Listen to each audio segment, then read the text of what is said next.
I was hired by Alex as his fake wife, but accidentally got pregnant with his child. He employed me to help fend off persistent women. Now I've become the one who needs to be fended off. Terrified, I felt my monthly $50,000 allowance waving goodbye. Gritting my teeth, I deployed the ultimate stalling tactic. Honey pie, wanna take a 10-month business trip? Need to clock out. I packed overnight and fled abroad to nurture the pregnancy.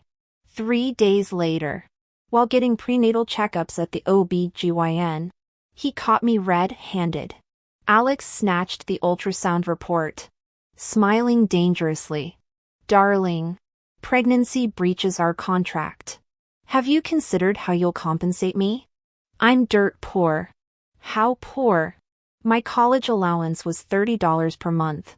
Through survival hacks shared by netizens, instant noodle bricks, flavor packets, and 30-cent vitamin bottles, I barely stayed alive. This hell lasted 2 whole years. Then I met Alex. Overnight, I transformed from pauper to someone with unlimited credit. In my life, I'm first grateful to my mom. Second, to him. My mom never asked for returns. Alex only demanded one thing in exchange for his generosity: peace. Easy enough. He married me to block gold diggers, while I'm someone who only cares about money. Not a shred of romantic delusion about him. Our marriage exists in name only. We'd meet for meals, then retreat to separate rooms. Zero physical contact. He approved of me. I approved of my bank balance. I thought we'd maintain this harmony forever. Then disaster struck. There's a hand on my waist. Slender fingers. Prominent knuckles. Not mine. My pale skin bruises easily, slightest pressure leaves marks. My gaze traveled upward from the waist. Fingerprints. Hickeys, all the way up.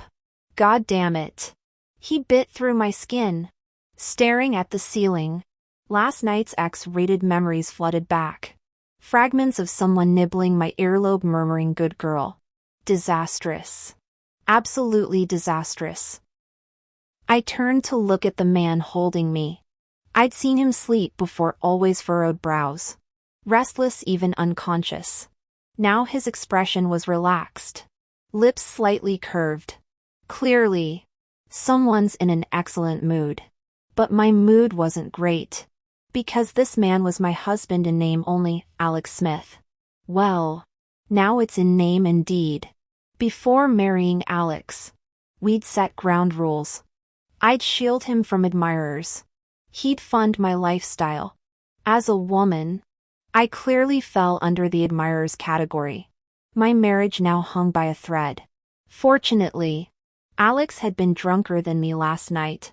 He might wake up with memory gaps. If he didn't see me here, he might assume it was someone else. At worst, I'd get scolded for incompetence and lose 2 months' salary. But if he discovered it was me, those crisp pink bills were waving goodbye. I shuddered. No. Absolutely not. I tumbled off the bed. My legs buckled upon hitting the floor. My stomach felt uncomfortably full. But time was critical. If he woke before I escaped, game over. Grabbing my clothes, I fled the hotel suite. The elevator doors closed. Success. Heavenly God. Jesus. Buddha. Almighty, please make Alex forget last night. I chanted, rubbing my swollen abdomen. Earth and sky. Bodhisattva. Work your magic. After petitioning every deity, I sighed. Needed to buy emergency contraception later. I'd just secured a new room when my phone buzzed. Alex's name flashed. 10 minutes since I'd left his suite, close call.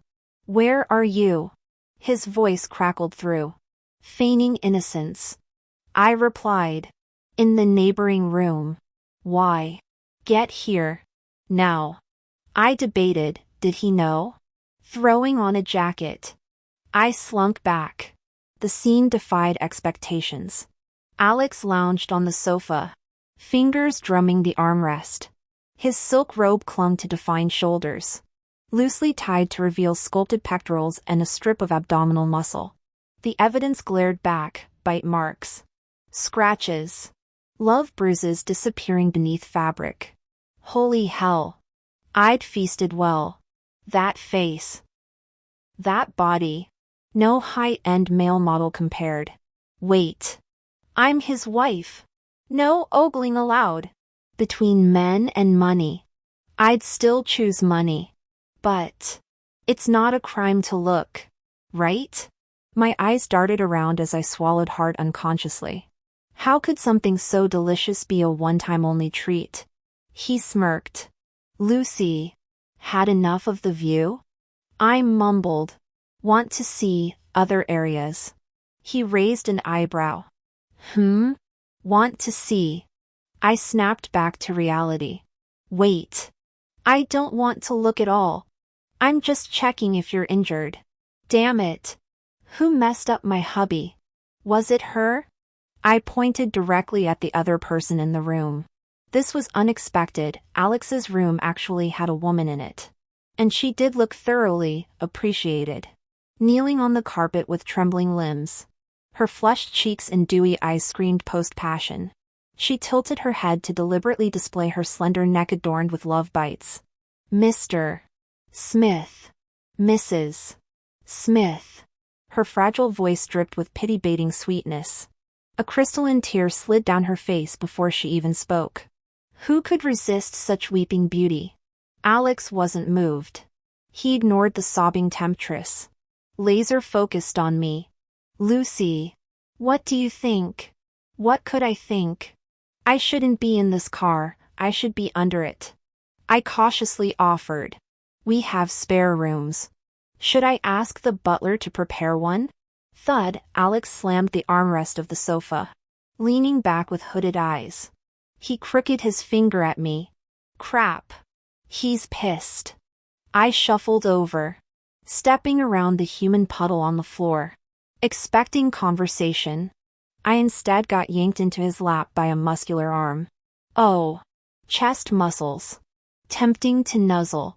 Must. Resist. Rubbing my nose. I looked up. Hubby? His palm slid over my back in slow, ominous strokes. I froze. Hell. This feels like those farmers soothing pigs before slaughter. Pfft. I'm no pig. He gripped my chin, forcing eye contact. His whisper curled around me like smoke. Let me ask you this, what were you doing last night? Lucy? Right. Last night was me. But who's the woman on the floor? My memory can't be wrong, my stomach's still bloated and uncomfortable. Someone must have impersonated me. I straightened up solemnly. I'm sorry. Alex. I didn't keep a close eye on you last night. Punish me all you want. I'll handle her, don't worry. Not sure if I imagined it. But I swore I saw a flicker of amusement in Alex's eyes. His mood visibly lifted. When he bent down, I thought he'd let me go. Instead, a sudden kiss landed on my forehead. Alex squeezed my palm. I'll punish you properly at home. The unexpected kiss left me dazed. Glancing at the woman on the floor, it finally clicked, he wanted to scare her off. Got it. As I plotted how to evict her, Alex interrupted my scheming by scooping me into his arms. What are you doing? He glanced down. Going home. I pointed at the sniffling figure in the room. What about her? His tone turned dangerous. What? Feeling sorry for her again? Oh. Come on. She's pretty. Anyone would feel bad seeing her cry. Alex smiled. Keep sympathizing. And your allowance for this month disappears. Damn it. Never mind. I'll save my pity for myself. After Alex brought me home, I couldn't shake the feeling I'd forgotten something. But exhaustion won. The previous night's charity gala, where everyone knows you don't get real food, left me starving. Add this morning's sprinting and backtracking, and I was practically hollow. The sight of the butler's lavish breakfast spread made me pounce. Alex sat beside me, leisurely cutting his bacon-egg toast. Mouth full of steamed bun. I mumbled, "Want one? So good." There was one left, if he didn't take it. I'd devour both. He hummed in agreement, then leaned over to bite directly into my half-eaten bun. Delicious, he confirmed. I hesitated before blurting, "Alex, are we having money problems? Should I start budgeting?" He frowned. "What? We can't even afford separate buns now? Had things gotten this dire?" Alex snorted. "Relax. I can still afford to keep you fed. For a whole month." I agonized over his potential bankruptcy, praying daily for his business to thrive. Thankfully, Alex hadn't lied, his finances stayed perfectly healthy. I finally felt at ease. But my peace lasted barely 2 days before another bombshell hit. My period was late.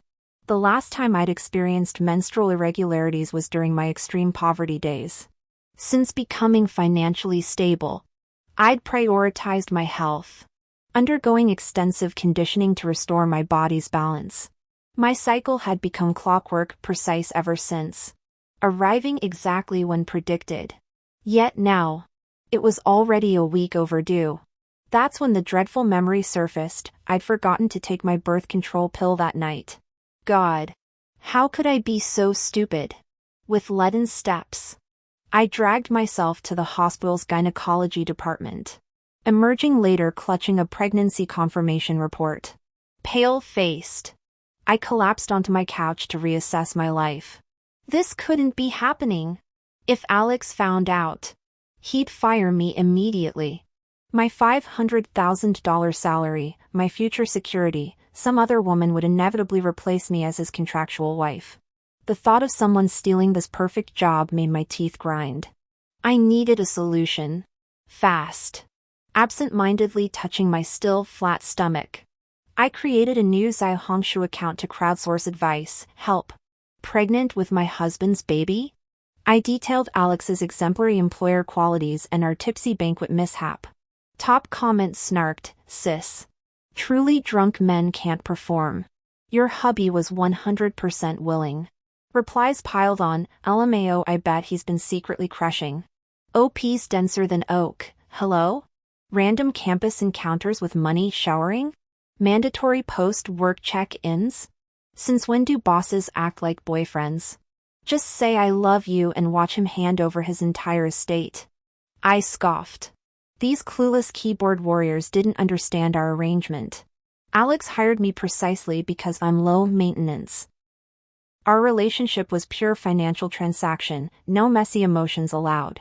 Scrolling past the noise, a practical reply caught my eye, "Keep it. You're legally married, this kid's heir material. Even if he divorces you, those child support payments will be astronomical." I nodded slowly. Given Alex's wealth, monthly support would easily hit 6 figures. Plus, my hand lingered protectively.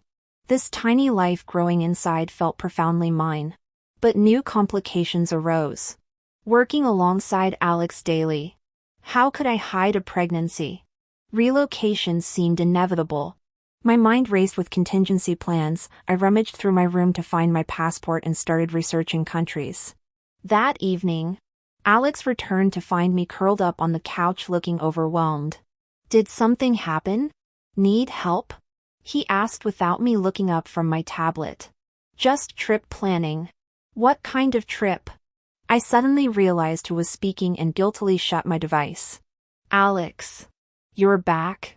He stared at me intensely until I squirmed. "Do I have something on my face?" Instead of answering, he asked, "Anything to tell me today?" I shook my head rapidly. He threw me a loaded look before dropping the subject. The next morning, I waited until Alex left for work before springing from bed to pack.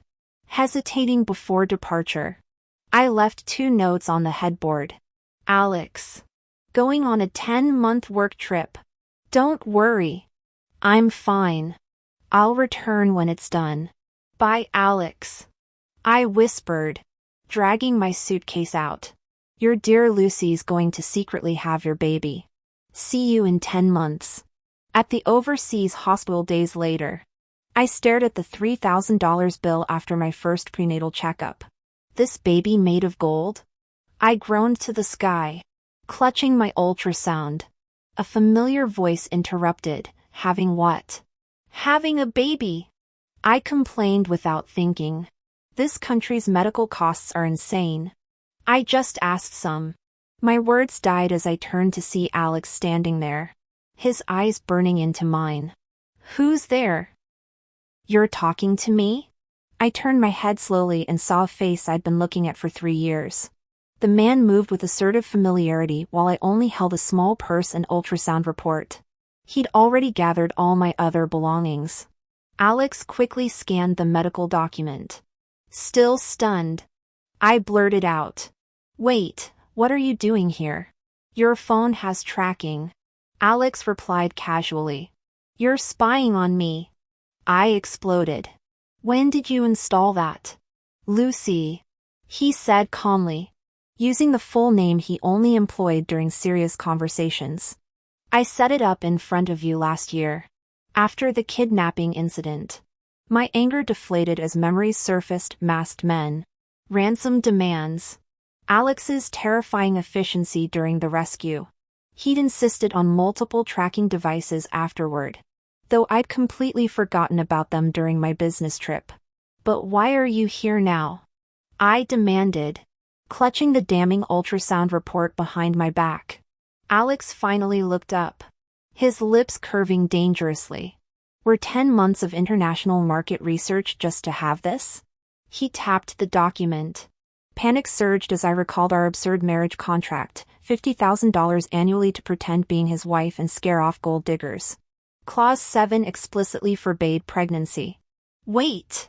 This isn't yours. My mouth raced ahead of my brain. I've been seeing college athletes. 6-footers with abs and puppy dog eyes who call me big sister. This baby's definitely from some ripped frat boy who. Alex's thumb brushed my lips, silencing me. Darling, he murmured, eyes gleaming with predatory amusement. Our contract specifies triple compensation for breach of contract. Exactly how many generations of tailors do you plan to bankrupt? His other hand settled possessively over my abdomen. Though perhaps we could renegotiate terms. Alex didn't interrupt me. After I finished speaking, he casually remarked, How many are you keeping? 3, no. 4? 4. Huh. He chuckled. Ambitious thinking there. Miss Lucy Taylor, have you considered how much it costs monthly to maintain 4 men? Holy shit. I forgot. Keeping men is expensive. No way. Money's more important than men. I mumbled dejectedly. Fine. Forget it then. Alex suddenly flipped his wrist and grasped my hand. Before I could process his action, he pressed my palm against his chest. The late spring warmth meant he wore only a black dress shirt. Through the fabric, I felt the intriguing contours beneath my fingertips. He bent down, enveloping me in his embrace. His voice dropped to a deliberately husky whisper near my ear. Sis, I've got abs and pecs here. Want to feel them properly? My face burned. He's older than me. Since when does he call me sis? And what's with this weird roleplay? Forget the roleplay issue. The real problem was Alex dragging me back to his car. He didn't seem angry at all while shoving me into the back seat, if anything. He looked pleased. Disaster. I stole a glance at his head. An invisible symbol of infidelity seemed to hover above him. Yet he appeared happy? Who knew Alex was secretly into this cuckoldry thing? Though the baby's biologically his. He doesn't know that. When I mentioned cheating, his smile widened. Damn. No wonder he insisted on legal marriage for our fake relationship. He's into this twisted dynamic. Sighing, I muttered. And I thought you were normal. Alex clasped my hand. How was the prenatal checkup today? Any discomfort? Unbelievable. He's concerned about the OB/GYN visit while metaphorically wearing neon green headgear. I sighed louder. His brows furrowed. Is there a problem with the tests? Slumping against the leather seat, I drawled. Honey, I think the problematic one here might be you. You're awfully enthusiastic about raising another man's child. The atmosphere shifted instantly. I couldn't pinpoint how, but the air thickened. Alex methodically removed his platinum wristwatch. The metallic clink against calfskin leather sounded unnaturally loud. He caged me against the seat back with one arm, his other hand bracing near my thigh. The driver discreetly raised the privacy partition. Darling. I stammered, transfixed by his Adam's apple. Memories flooded back, that night in the darkness, feeling its rhythmic movements against my lips when the long-forgotten intimate scenes came rushing back. My ears burned as I turned away. Let's talk properly. Don't get so close. My words died when Alex cupped the back of my head, his lips sealing mine. Our drunken encounter didn't count. This was my first conscious kiss. I stayed frozen, letting him take what he wanted until my face flushed crimson. Alex pulled back slightly. For college boys and you can't kiss? His mockery stung. I can. I lunged at him like an eager puppy. Alex steadied my head. Easy. We'll learn together. Learn? So he's inexperienced too? Not to be outdone, I wrapped my arms around his waist, clutching his shirt. By journey's end, my lips were swollen and my mind fogged. This surreal situation baffled me. Alex appeared unaffected, save for the reddening behind his ears. When I stared too long, he cleared his throat. Stay here 2 days or go home? Will you stay with me? My question hung as his fingers intertwined with mine. Suddenly I remembered the forum post before leaving, top comment claiming Alex had secret feelings. He ruffled my hair. Would I abandon my pregnant wife abroad? Not your child, I muttered. From his perspective, Alex became the magnanimous cuckold. At the hotel, Alex booked one king bed. I sprawled scrolling videos, drowning out his shower with loud audio. Failed tactic, every droplet sounded suggestive. When he emerged, water trailed from damp hair down his sleep shirt, clinging to defined abs. I cocooned in blankets, afraid I'll take advantage. His smirk hovered close. Heat flooded my cheeks.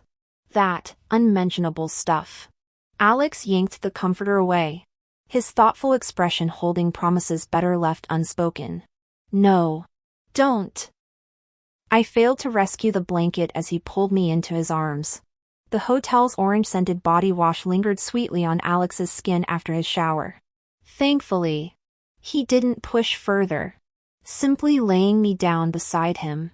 My head rested on his arm, his heartbeat thudding loudly against my ear. Alex patted my head and turned off the light. Behave, you're pregnant, he murmured. Darkness enveloped the room, softened only by moonlight filtering through the curtains. When my eyes adjusted, I tilted my head to study his face. He glanced down at the same moment. Our gazes locked, and my pulse raced wildly. I squeezed my eyes shut. Good night, Alex. Any longer and things might have spiraled. He hummed in response. Good night. Alex stayed with me abroad for 2 days. April's cherry blossoms blanketed Central Park like snow. Weekday crowds drifted lazily past squirrels darting across violet-dotted grass. I snapped endless photos while Alex waited patiently. Distant guitar chords floated over as the squirrels vanished into pink blossom trees. We followed the music to a riverside musician strumming an old guitar, his quadruple-time melody amplified across the water. What language is that? I asked during a pause. Alex shrugged. Something obscure, can't tell. Settling on the grass. I clapped when the song ended. Memory flickered, years ago. We'd listened to another street performer. Back in college, talented students often sang on the quad at dusk. crowds requesting songs around portable speakers. That day, I'd sprinted toward the dining hall after class and spotted Alex near campus offices. Mr. Smith, you're still here? Our relationship had been simpler then, he the alumnus sponsor. I the scholarship student. He dismissed the professor accompanying him and turned to me. Want dinner? My treat, I just got my grant. Sure. He'd suggested the cafeteria's pepper pot soup. I love that place. The chef remembers everyone's orders. I'd gushed. Alex had smiled. Sunlight catching his profile. Seems we share good taste. Late spring breezes carried the scent of cut grass as we'd walked. Twilight clinging to the sky long after our meal. Alex showed no intention of leaving. Seizing the opportunity, I asked, "Want to tour the campus?" We wandered from the secluded path behind the first cafeteria all the way to the sports field. Pink cherry blossom trees lined the track, their blooming season briefly overlapping with those in another city across the ocean. April breezes, both midnight zephyrs and dawn gusts, had scattered pink petals on Lucy's shoulders years ago when she was 20, while white blossoms now dusted the hair of 25-year-old Lucy. On both occasions, Alex stood beside me. That night, an anime fan sang Renee Circulation in sugary tones near the bleachers. After our extended conversation dried up, I gestured toward the music to fill the silence. What do the lyrics mean? Can you understand them? The harsh floodlights blurred his features, but his voice carried clearly through the melody. My heart keeps falling deeper for you. Heat crept up my neck despite knowing he was quoting the song. I should have kept my mouth shut. Then he asked, "Lucy, will you marry me?" I blinked. Huh? Does the song mention my name? His steady gaze held mine. No. I'm asking you. I fled without seeing him off. Confusion churning my stomach. 2 sleepless nights passed before his explanation arrived. He needed a nominal wife to deter unwanted attention. Though hesitant, the astronomical compensation broke my resolve. We obtained the marriage certificate the following week. Initially I feared some matrimonial scam, but reconsidered, what could a broke graduate student possibly offer? If he wanted physical favors, well, that'd be mutually beneficial. Yet nothing happened. We coexisted peacefully until last week's incident. Beneath foreign cherry blossoms, I recklessly blurted, "Do you like me?" Alex turned with that familiar, unreadable expression. Panic surged, one bold move condemning me to eternal awkwardness. "Lucy, you absolute fool. Never assume." His lips silenced me mid-mental spiral. As I melted against his chest, breathless, he murmured, "I've loved you for years. You're just noticing. Can you blame my caution? When your boss happens to be the impossibly perfect Alex, generous with bonuses, patient with mistakes, smelling inexplicably like cedarwood and mint, any sensible employee would ignore the lingering touches and midnight texts. What if he's simply one of those charming narcissists who flirts with everyone? I couldn't risk my career and dignity. Yet here we are. His heartbeat thundering against my ear as the unspoken truth hangs between us. He never confessed earlier because, well, the man communicates through actions rather than words. Typical Alex. He wasn't the one worried about financial loss. Alex lowered his eyelids. "I'm afraid of losing you." "Oh, please." I eagerly responded. "I won't leave unless you go bankrupt." He studied me thoughtfully. "Really?" I nodded like a woodpecker. "Absolutely. Having known poverty, I cherished money deeply." Alex suddenly remarked, "But you rejected multiple trust fund kids' confessions during sophomore year." That wasn't my fault. As the campus's notorious scholarship student, my jingling poverty practically assaulted those young masters' eardrums. My money-loving tendencies were relatively restrained back then to outsiders. I resembled a resilient little flower. Some bored heir decided to chase me for sport. Logically, wealthy suitors offering money should have worked. But, The first pursuer looked like a turtle fished from murky waters. Even the reptile had bigger eyes. His greasy, jowly face suggested an escaped prize hog. This specimen intercepted me near dormitory streetlights, dramatically exhaling cigarette smoke in my face before condescendingly proposing. I seriously inquired, "Did I violate celestial laws to deserve this punishment?" He blinked. "Punishment? For loving me?" I fled like the hounds of hell chased me. No more gold digging. Let others sacrifice their eyesight, not me. Later, that trust fund brat boasted, "If even I can't catch Lucy, no one can." His cronies launched coordinated pursuits with betting pools. I wagered $200 on undateable odds. Unfortunately, campus consensus ruined the payout. I only profited $250. Half a year's harassment for $250, my personal horror story. Facing Alex's question, I sighed at the clouds, probably because you're normal. Had any of those idiots possessed basic sanity, I'd have accepted.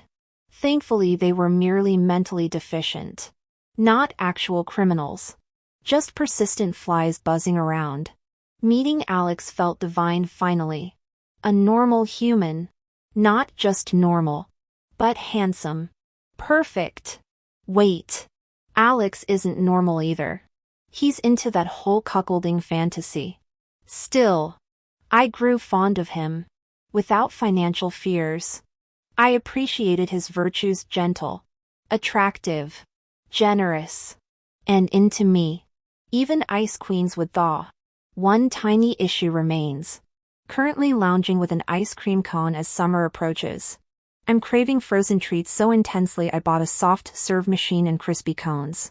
It might be due to my constitution, but I haven't shown much of a baby bump. You could tell I'd gained weight when undressed.